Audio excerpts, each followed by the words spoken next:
அனைவருக்கும் வணக்கம். இன்றைய பட்டிமன்ற தலைப்பு, ஒரு பாட்டிற்கு இசை பெரிதா மொழி பெரிதா? இதுதான் இன்றைய பட்டிமன்ற தலைப்பு. எனக்கு முன்னால் பேசிய கவியரசர் திரு வைரமுத்து அவர்கள் இசையும் பெரிது மொழிதும் பெரிது என்று அவர் பேசியுள்ளார். இப்பொழுது நான் இசைதான் பெரிது என்று நான் பேச வந்துள்ளேன். எப்படி என்றால், சாதாரணமாக ஒரு பாட்டு என்றாவே அதுக்கு இசைதான் மெயின் அப்படின்றது ஒரு சாதாரண ஒரு கான்செப்ட். ஒரு சின்ன விஷயம், ஒரு கல்யாணத்துக்கு போறோம், மேளத்தை ரசிக்கிறோம், அடுத்து மேளம் நாதஸ்வரம் ரசிக்கிறோம், ஏன் இறந்த வீட்டுக்கு போனா கூட ஒரு தவுளை ரசிக்கிறோம். இதான விஷயமே. அப்ப அதுக்கு எதுவுமே மொழி கிடையாது. மொழின்னு வந்துட்டாவே அது கவிதை ஆயிடும். பாட்டு என்றாவே அது சேர்ந்தால்தான் பாட்டு, இசை வந்தால்தான் பாட்டு, பாட்டுனா இசை தான், முடிஞ்சு போச்சு. கவிதைன்றது அதுக்கப்புறம் அந்த மொழி தெரிந்தவர்கள் சேர்ந்து அதை ரசிக்கலாம், அந்த பாட்டை இன்னும் கொஞ்சம் கூடுதலாக ரசிக்கலாம்.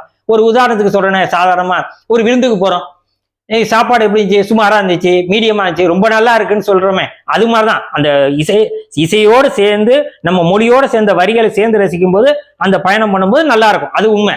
ஆனா தனிப்பட்ட முறையில ஒரு பாட்டுக்கு எது முக்கியம்னா அது இசைதான். காரணம் என்னன்னா, சாதாரணமா நம்ம மாற்று மொழி பாட்டை கேட்கிறோம், தெலுங்கு பாட்டு, ஹிந்தி பாட்டு, ஏன் அவ்வளவு இங்கிலீஷ் பாட்டை கூட ரசிச்சிருக்கோம். மைக்கேல் ஜாக்சன் பாட்டுக்கு யாருக்காச்சும் அர்த்தம் தெரியுமா? எதை வச்சு ரசிக்கிறோம்? எங்க ஒரு கவிதையை, மாற்று மொழி கவிதையை நம்ம யாராச்சும் ரசிக்க முடியுமா? பேசிக்கா சிந்திச்சு பாருங்க, 100% முடியாது. அது என்ன வேணாலும் கவிதையா இருக்கட்டும், ஆனா நம்மளால ரசிக்க முடியுமா? ஏன்னா மொழி தெரியாது. பிரச்சனை அதுதான். அதெல்லாம் பாட்டுன்னு வந்தாவே அதுக்கு முக்கியத்துவம் இசைதான் அப்படின்றது என்னோட தாழ்மையான கருத்து. இன்னும் இப்ப சாதாரண ஒரு குழந்தைய எடுத்துக்கங்களேன், குழந்தைக்கு மொழி தெரியாது, இசை தெரியாது.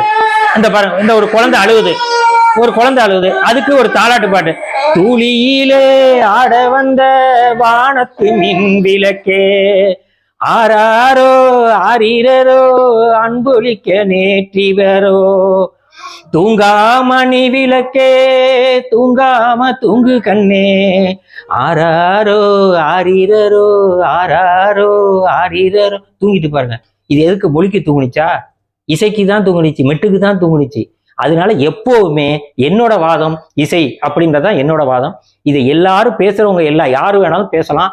பேசுறவங்க, இதை பார்க்குறவங்க, பொதுமக்கள் யாரா இருந்தாலும் உணர்ச்சி வசப்பட்டு யாரையுமே தனிப்பட்ட முறையில் தாக்குதல் வேண்டாம் அப்படின்றதான் என்னோட தாழ்மையான ரெக்வஸ்ட். இதை ஒரு ஜாலியா ஒரு பொழுதுபோக்கு ஒரு மேடையா எடுத்துக்கிட்டு யார் வேணாலும் விமர்சிக்கலாம். அதை ஒரு பொழுதுபோக்கு அம்சமா எடுத்துக்கோங்க. அதுதான் என்னோட தாழ்மையான கருத்து. எனக்கு பிற்பாடு திரு லியோனி அவர்களும் திரு கோபிநாத் அவர்களும் பேச இருக்கிறார்கள். அவர்கள் எதுக்கு சாதகமாக வருகிறார்கள் என்று பார்க்கலாம். எல்லாரும் பொறுத்திருந்தோம். இதை யாரும் தனிப்பட்ட முறையில் தாக்குதல் எடுத்த ஒரு ஜாலியாக பொழுதுபோக்கு அம்சமாக இதை எடுத்துக்கொள்ளுங்கள் என்று என்னோட தாழ்மையான கருத்து. திருச்சியில் இருந்து மகேந்திரன்.